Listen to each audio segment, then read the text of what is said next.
Doktor düz deyir. Bəzi adamlar var, onlara belə deyirlər də, el arasında ara həkimləri deyirlər. İnsanların belinə nə bilim, nəsə sürtür, nəsə əlindən nəsə eləyir. Siz təsəvvür eləyin ki, doktor yaxşı vurğuladı, mənə yadıma düşdü. Təsəvvür eləyin ki, 40 yaşdan sonra sümük hüceyrəsinin yaranması, dağılması, bu balans pozulur. Yaranır az, dağılır çox. Buna biz osteoporoz, osteopeniya, osteoporoz deyirik. İndi təsəvvür eləyin ki, bugün 35 yaşda, 30 yaşda da osteoporoz qarşıma gəlir. Niyə?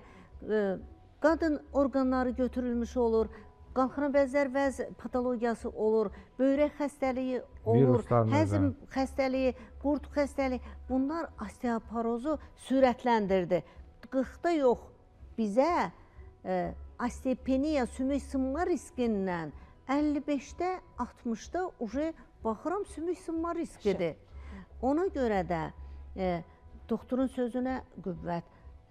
O ara həkimi nə bilir ki, səndə osteoporoz var mı, yoxdur mu? O həkim deyil.